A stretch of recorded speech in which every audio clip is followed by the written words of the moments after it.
Ma mémoire individuelle, en fait, si je réfléchis bien, j'ai une mémoire, j'ai ma mémoire, mais elle est totalement liée aux interactions que j'ai avec les autres et avec la société tout entière, bon, en passant par des groupes, ça peut être le syndicat, l'école, etc., etc.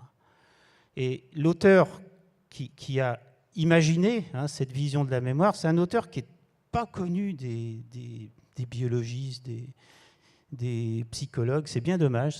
C'est un auteur passionnant, c'est un auteur français qui s'appelle Maurice Halbach, qui a pourtant un nom d'amphithéâtre au Collège de France, donc c'est quand même un marqueur.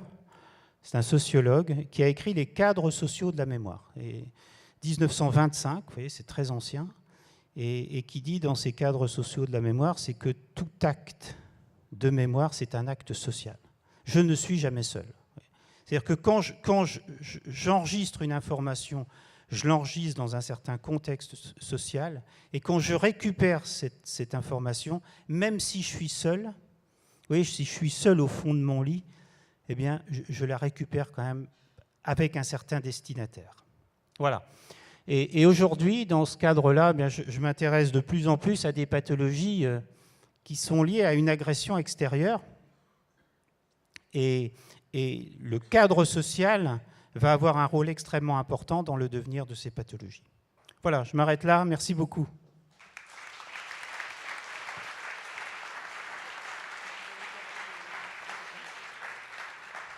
Merci beaucoup. Donc, si vous avez des questions, n'hésitez pas. Vous avez 10 minutes pour...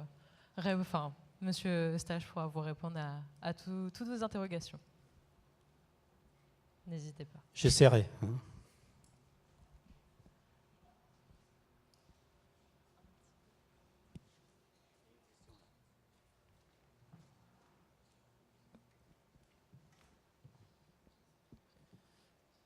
Bonjour, déjà, merci beaucoup pour votre présentation. Moi, j'avais une question. Aujourd'hui, on a beaucoup parlé des pathologies qui parlaient des pertes de mémoire événementielle, des événements, de notre passé, ou même possiblement du futur. Mais je voulais savoir, est-ce qu'il y avait des pathologies qui faisaient une perte de mémoire, de la mémoire sémantique, de toute cette mémoire qu'on a aujourd'hui, qu'on a eu du mal à explorer au début. Est-ce qu'il y a aussi des pathologies qui s'attaquent à cette partie-là et quelles en sont les conséquences? Alors, je vous ai montré juste deux dias concernant. Dans la maladie d'Alzheimer, on a d'abord des troubles de mémoire épisodique de façon générale. La trajectoire n'est pas toujours strictement la même d'un patient à l'autre, mais ça commence généralement par des troubles de mémoire épisodique, puis des troubles de mémoire sémantique. C'est pour ça que je vous ai montré l'histoire du presse-purée. C'était pour vous montrer qu'il peut y avoir des choses très subtiles, puis ensuite ça va devenir plus important. Et puis il y a une pathologie qui s'appelle la démence sémantique, qui est une pathologie qui est très surprenante, qui est très intrigante au premier stade de la maladie, parce que le patient conserve une mémoire épisodique à peu près bonne, ce que les Anglais appellent day-to-day memory, c'est-à-dire qu'ils vont vous dire ce qu'ils ont fait hier, oui, ils vont vous décrire ce qu'ils ont fait hier, ils ne vont pas avoir de troubles spatiaux. Moi, je me rappelle d'une patiente qui était venue me voir au CHU, qui venait de l'Orne, vous voyez, qui avait pris le train, qui avait pris le bus pour arriver au CHU, etc. Et cette patiente me dit, elle travaillait, c'était une femme qui travaillait dans une administration avec un poste relativement élevé. Et puis elle commence à me raconter ce qui n'allait pas. Et là, je lui ai montré, entre autres, c'est ça, j'ai un souvenir précis de cela, l'image d'une abeille. Vous voyez, une image d'une abeille. Puis là, elle me dit, typiquement, c'est ce que je ne sais plus. Alors je lui dis... ça pique, ça fait du miel, ça fait bzzz, ça vit dans la ruche, tout ça. Vous voyez, j'essaie de lui... Je lui dis, c'est une abeille. Elle me dit, d'accord, elle prend des notes, elle avait un cahier, tout ça, elle note tout ça. Et puis je la revois 15 jours après, pour continuer l'examen, et puis à un moment donné, je lui remontre l'image. Alors là, vous allez voir, c'est subtil. Elle me dit, oui, typiquement, c'est ça dont je ne me souvenais pas la fois dernière. Je ne sais toujours pas ce que c'est, mais c'est ce dont je ne me souvenais pas. Vous voyez, donc ça veut dire qu'elle avait le souvenir de cette scène compliquée, vous voyez, pour elle, parce qu'elle était mise devant ses difficultés. Et donc elle avait le souvenir de ça, et pourtant elle conservait une non-connaissance de cet objet particulier qu'est l'abeille, qui est pourtant un objet très, très riche et courant. Bon, il y a d'autres pathologies qui peuvent qui peuvent conduire à ça. Bon, de façon générale, c'est beaucoup plus rare que les troubles de mémoire épisodique. Tout du moins de façon sélective comme ça. Ça va toucher plus les lobes temporaux, notamment le lobe temporal gauche. Ici. Le pôle temporal, l'avant c'est-à-dire la partie externe du lobe temporal. Alors que la mémoire épisodique, disons que ce qui va provoquer, je ne dis pas que c'est le siège, je ne dis pas ça, mais ce qui va provoquer un syndrome amnésique, c'est plus les régions hippocampiques, donc temporales internes.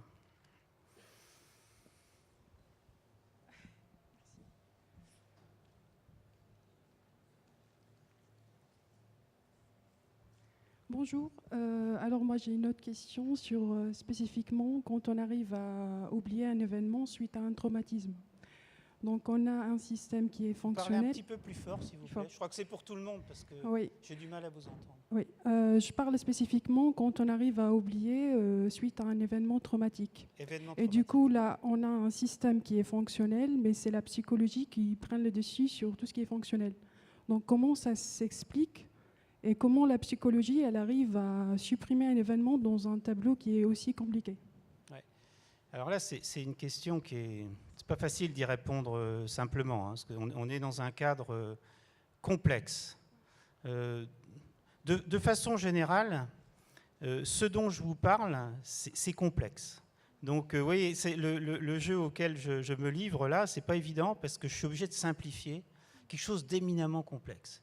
Et les troubles mnésiques consécutifs à un traumatisme, c'est quelque chose d'extrêmement compliqué.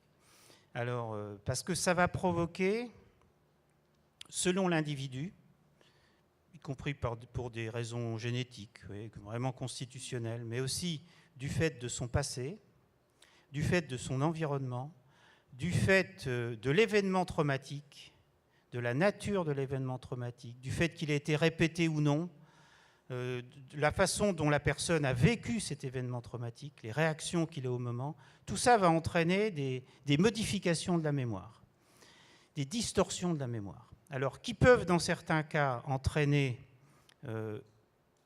une amnésie, une véritable amnésie, et surtout une amnésie du contexte de l'événement.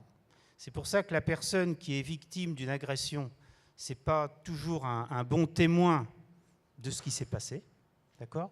Et puis à côté de ça, cette situation-là va entraîner une forme d'hypermnésie. Je dis bien d'hypermnésie. Si bien que la personne va revoir, et ça va être un peu le cœur, si vous arrivez à lire ce qui est là, c'est un peu le cœur de la sémiologie, de ce qu'on appelle le trouble de stress post-traumatique. La personne va revoir des éléments, ce n'est pas toute la scène, mais des éléments disparates de la scène traumatique, de l'événement traumatique. Alors ça va être des intrusions visuelles, ça va être des images, ça va être des bruits. C'est beaucoup repris au cinéma, c'est beaucoup documenté dans différents films. Ça peut être des odeurs, ça peut être des sensations tactiles, etc. Et la grande différence d'un souvenir, si aujourd'hui on est quel jour? On est jeudi. Si je vous dis qu'est-ce que vous avez fait samedi soir? Alors, il faut que vous réfléchissiez un peu. Vous voyez, samedi soir dernier, vers 8h30 du soir, ce que je faisais, ça, vous retrouvez la scène. Vous voyez, vous retrouvez la scène. Vous étiez avec des amis ou vous étiez au théâtre ou je ne sais où. Vous retrouvez la scène, vous vous retrouvez dans la scène, mais vous savez que c'est le passé. Alors que dans le souvenir d'un événement traumatique, c'est très différent. C'est-à-dire que ces éléments disparates, comme ils sont mal contextualisés, ils n'évoluent pas dans le temps, eh bien en fait, ils reviennent comme s'ils étaient à nouveau au présent.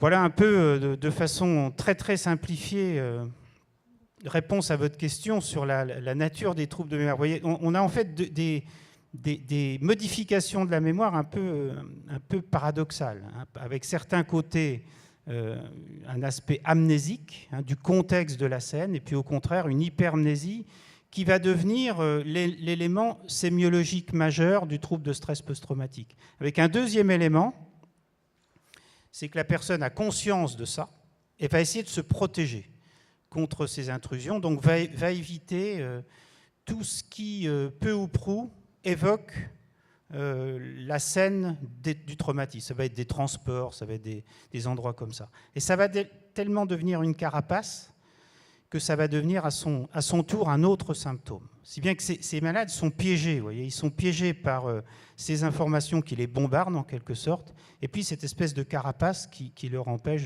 empêche de vivre normalement. Puis à partir de là, d'autres éléments qui vont se surimposer au syndrome, et puis d'autres aspects qu'on considère plutôt comme des symptômes qui vont accompagner ce syndrome. Alors ça va être des addictions, des choses comme ça. C'est pour ça que vous voyez, votre question elle est à la fois simple et claire, mais elle appelle une réponse qui est loin d'être évidente quand on a un temps court pour répondre. On vient de passer 3 jours sur le sujet, là. On avait un séminaire qui s'appelle le séminaire Jean-Louis Signoret, qui était sur la neuropsychologie des traumatismes, et vous voyez, ça a duré 3 jours, donc vous voyez, c'est vraiment quelque chose de très complexe. Et parce qu'au-delà des troubles de mémoire, si vous voulez, ce type de situation, ça ne va pas simplement entraîner un trouble de mémoire, ça va entraîner une remise en cause de la personne et de sa relation au monde et de sa relation à elle-même. Vous voyez, ça va bien au-delà d'un trouble de mémoire. Mais ce qui est intéressant dans cette situation-là, c'est que là, on est en présence d'un événement. Vous voyez, il n'y a pas de choc physique, hein. Ce n'est pas un traumatisme crânien, mais c'est un événement externe qui va entraîner une pathologie extrêmement lourde. Hein. Et c'est très différent des autres pathologies neuropsychiatriques auxquelles vous pouvez être confronté dans vos études, notamment dans des modèles animaux de ces études. Merci beaucoup. Merci. Bonne journée.